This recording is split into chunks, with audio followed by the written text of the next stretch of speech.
எங்க ஒருத்தன் எப்பயுமே அவனோட முதுகை யாருமே பாத்திரக்கூடாதுன்னு மறைச்சுதான் வாழ்ந்துட்டு வந்துட்டு இருக்கான். ரோட்ல போகும்போது கூட எதுல யாராவது ஒருத்தங்க வந்துட்டாங்கன்னா செவுத்தோரமா போய் முதுக காட்டாம நின்னுக்கிறான். அப்படி இருக்க இவன் ஒரு கிளைண்ட் பாக்குறதுக்காக ஒருத்தவங்க வீட்டுக்கு போறான். அங்க போய் இவன் நடந்துக்கிறத வச்சு அவனுக்கு இவன் முதுக காட்டாம இருக்கிறதுக்கு என்ன காரணம் தெரிஞ்சுக்கணும்னு அவனுக்கு ஆர்வம் வந்துருது. சோ வேணும்னே அவனை இப்ப வீட்டுக்குள்ள கூட்டிட்டு போறான். அப்ப கூட அவனை முன்னாடி அனுப்பிட்டு இவன் பின்னாடிதான் பதுங்கி வந்துட்டு இருக்கான். சடனா அவன் முன்னாடி போயிட்டு இருக்கும் போது கையில இருந்து ஒரு பெண்ணு தூக்கி கீழே போட்டுறான். அதை எடுக்கிற சாக்குல ஓடி வந்து பாக்கலான்னு பாக்குறான். பார்த்தா அவனுக்கு முன்னாடியே இவன் கீழே தரையில படுத்துக்கிட்டே அந்த பெண்ணை எடுத்து இவன் கையில கொடுத்துறான். அடுத்து இவனுக்கு ஒரு காஃபி கொடுத்தாவது அவன் குடிக்க குனியும் போது பின்னாடி என்ன இருக்குன்னு பாத்திரலான்னு பிளான் பண்றான். ஆனா இவன் சீட்டை விட்டு ஒரு இன்ச்சு கூட நகராம அதுல அப்படியே சரிச்சுக்கிட்டே வந்து அந்த காஃபி எடுத்து குடிக்கிறான். இவன் இப்படி பண்றதெல்லாம் பார்த்ததுக்கு அப்புறம் அவனுக்கு என்னதான் இருக்குன்னு தெரிஞ்சுக்கணும்னு ஆர்வம் ரொம்ப அதிகமாயிடுது. சோ இன்னைக்கு இவன் முதுக பார்த்தே அவனும் முடிவு பண்ணிடுறான். அதுக்கு இவன் என்ன பண்றானா அவன் முதுகுல ஏதோ ஒண்ணு கடிச்சிட்டு இருக்குன்னு கத்திக்கிட்டு இருக்கான். இவனு பாவம் பார்த்து முதுக காட்டாம அவனுக்கு ஹெல்ப் பண்றதுக்காக போறான். அந்த கேப்ல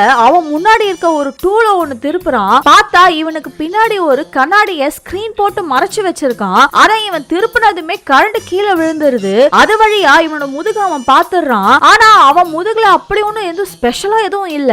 அப்புறம் ஏன்டா முதுக காட்டாம இருக்குன்னு பார்த்தா இவன் முதுக பார்த்ததுமே அவனுக்கு ஏதோ ஒண்ணு ஆயிடுது. அதை பார்த்து இவன் பயந்து போயிடுறான். அடுத்த செகண்டே அவன் மயக்கம் போட்டு கீழே விழுந்து போயே சேர்ந்துறான். அன்னைக்கு நைட்டு ஃபுல்லாவே இத பத்தி அவன் யோசிச்சுட்டு உட்கார்ந்து இருக்கான். அப்ப திடீர்னு இவன் முதுகுல ஏதோ ஒரு விஷயம் வெயிட்டா ஃபீல் ஆகுது. திரும்பி பார்த்தா அவனோட ஆத்மா இவன் முதுகு பின்னாடி உட்கார்ந்து இருக்கு. இப்போ இவனோட முதுகு நீ யாருக்கும் காட்டக்கூடாது, இல்லனா நீ என்ன மாதிரி போய் சேர்ந்துருவேன்னு சொல்லுது.